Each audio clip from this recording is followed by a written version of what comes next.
ایک بادشاہ کی 7 بیٹیاں تھیں۔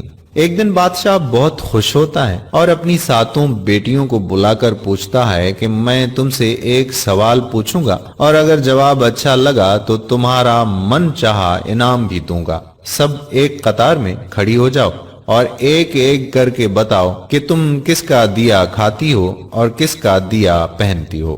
اس موضوع پر مزید بات کرنے سے پہلے آپ سے گزارش کہ پیارا اسلام پیج کو لائک کریں، ہمارے یوٹیوب چینل کو سبسکرائب کریں اور ہماری مزید ویڈیو دیکھنے کے لیے سی فرسٹ پر کلک کر دیں۔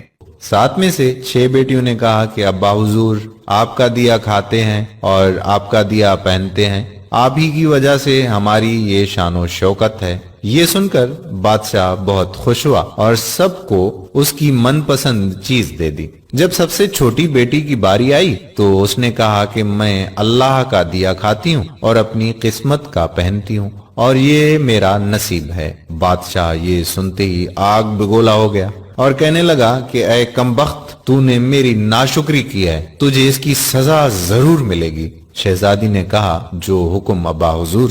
بادشاہ نے سپاہیوں کو حکم دیا کہ جاؤ اسے جنگل میں چھوڑ آؤ، میں بھی دیکھوں کہ یہ میرے بغیر کیسے اللہ کا دیا کھاتی ہے اور اپنے نصیب کا پہنتی ہے۔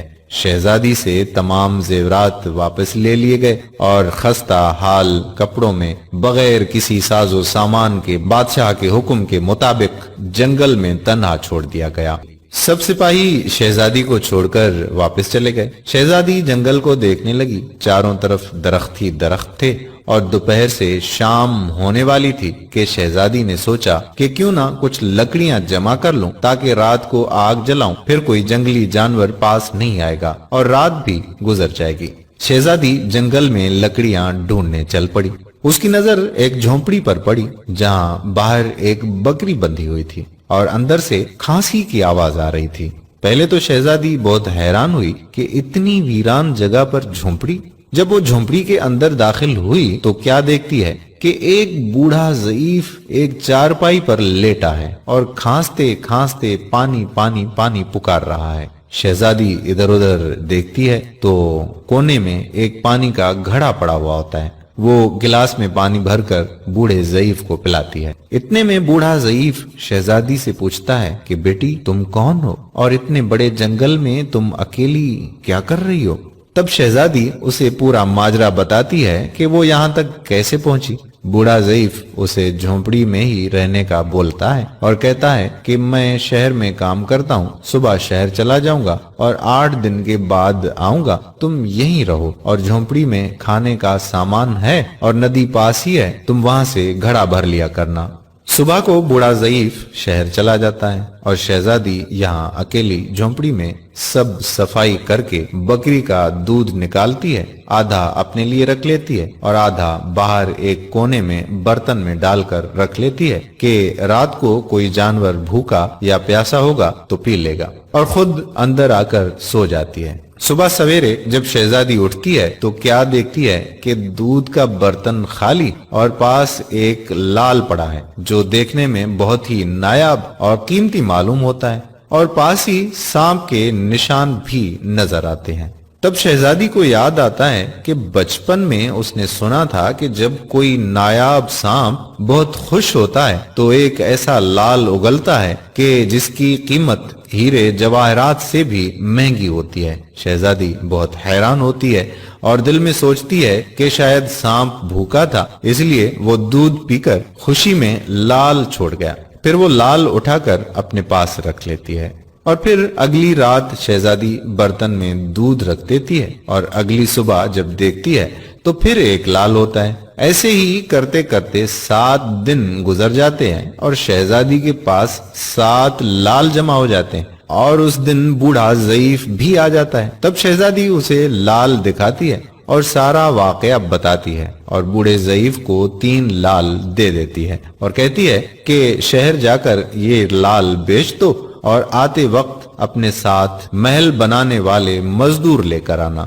باقی 4 لال شہزادی اپنے گلے میں مالا کے طور پر پہن لیتی ہے اور کچھ ہی مہینوں میں جنگل میں ایک عالی شان محل تیار ہو جاتا ہے۔ جس میں بوڑھا ضعیف اور شہزادی رہنے لگتے ہیں۔ ایسا خوبصورت محل جس میں ہر آرائش، نوکر چاکر، دنیا کی تمام نعمتیں موجود ہوتی ہیں۔ شہزادی جنگل میں لکاڑی کی فیکٹری لگا دیتی ہے جس میں غریب کام کرتے ہیں اور ان کی روٹی بھی چلتی رہتی ہے۔ دیکھتے ہی دیکھتے جنگل شہر نما بن جاتا ہے اور دور دور تک دھوم مچ جاتی ہے کہ شہزادی بہت ہی رحم دل ہے۔ یہ خبر ایسے ہی بادشاہ تک پہنچتی ہے تو بادشاہ کے دل میں اشتیاق ہوتا ہے کہ دیکھوں تو صحیح کون سے ملک کی شہزادی ہے جس کی اتنی تعریف ہے۔ بادشاہ سپاہیوں کے ہاتھ پیغام بھیجتا ہے شہزادی سے ملنے کا۔ یہاں شہزادی کے سپاہی جب شہزادی کو بتاتے ہیں تو شہزادی یہ حکم دیتی ہے کہ بادشاہ سلامت ایک ہی شرط پر ہم سے مل سکتے ہیں کہ وہ اپنی تمام بیٹیوں کے ساتھ آئے۔ سپاہی جا کر بادشاہ کو پیغام دے دیتے ہیں۔ ایک دن بادشاہ اپنی تمام بیٹیوں کے ساتھ شہزادی کے محل جاتا ہے۔ شہزادی ان سب سے چہرے پر نقاب پہن کر ملتی ہے اور ان کے لیے 7 رنگ کے کھانے پیش کرتی ہے اور ہر کھانے کے ساتھ اسی رنگ کا جوڑا زیورات پہن کر آتی ہے۔ محل کی شان و شوکت، خوبصورتی اور شہزادی کا انداز بادشاہ اور باقی تمام شہزادیوں کو بہت حیران اور متاثر کرتا ہے۔ آخر میں بادشاہ شہزادی سے کہہ ہی دیتا ہے کہ تم میری بیٹی کی جگہ پر ہو اور میں بھی تمہارے کہنے پر اپنی تمام بیٹیوں کے ساتھ آیا ہوں، پھر ہم سے یہ پردہ کس لیے؟ بہت اصرار پر شہزادی کہتی ہے کہ ٹھیک ہے، میں تیار ہو کر آتی ہوں۔ سب شہزادیاں آپس میں سرگوشی کرنے لگتی ہیں کہ اتنی تو تیار ہے، اتنے مہنگے زیورات پہنے ہوئے ہیں، اب اور کتنا تیار ہو کر آئے گی؟ اتنے میں کیا دیکھتے ہیں کہ دور سے ایک خستہ حال کپڑوں میں کوئی آ رہا ہے اور غور کرنے پر بادشاہ کو یاد آتا ہے کہ یہ ابھی تک زندہ ہے۔ میں تو سوچتا تھا کہ اسے جنگل کے جانور کھا گئے، اور جب میں نے اپنے سپاہیوں کو اس کی خبر لینے بھیجا تھا تب انہوں نے ہی بتایا تھا کہ وہاں شہزادی کا کوئی نام و نشان نہیں ہے، تو یہ کیسے ممکن ہے؟ بادشاہ خوشی سے جھوم اٹھتا ہے اور کہتا ہے کہ شہزادی کو بلاؤ، میں تمہیں شہزادی سے آزاد کروا کے لے جاؤں گا، چاہے وہ تمہاری قیمت میں میری ساری بادشاہت مانگ لے۔ یہ سنتے ہی شہزادی بولتی ہے، نہیں ابا حضور، میں ہی وہی شہزادی ہوں۔ میں نہ کہتی تھی کہ میں اللہ کا دیا کھاتی ہوں اور اپنے نصیب کا پہنتی ہوں، بس اسی اللہ نے مجھے کہاں سے کہاں پہنچا دیا ہے کہ آج میں آپ سے بھی زیادہ امیر ہوں۔ پھر شہزادی اپنا تمام حال بیان کرتی ہے کہ وہ اس مقام تک کیسے آئی اور دکھاتی ہے اپنے گلے کی مالا جس میں ابھی بھی 4 لال موجود ہوتے ہیں۔ یہ بات سنتے ہی باقی تمام شہزادیاں دل میں رشک کرنے لگتی ہیں اور سوچتی ہیں کہ اے کاش ہم نے بھی تب یہی کہا ہوتا کہ اللہ کا دیا کھاتی ہیں اور اپنے نصیب کا پہنتی ہیں۔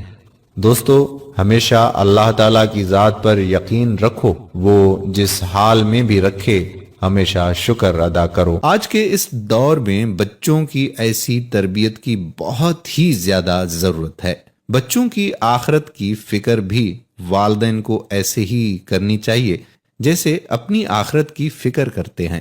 یہ ایک چھوٹا سا خوبصورت پیغام خاص طور پر ہمارے نوجوانوں کے لیے ہے، اگر ہو سکے تو شیئر ضرور کریں۔ اللہ نے چاہا تو ہمیں اس کا اجر بھی ضرور ملے گا، ہمارے بچوں کی اصلاح بھی ہو سکتی ہے۔ اللہ تعالی ہمیں حسن عمل کی توفیق عطا فرمائے، آمین ثم آمین یا رب العالمین۔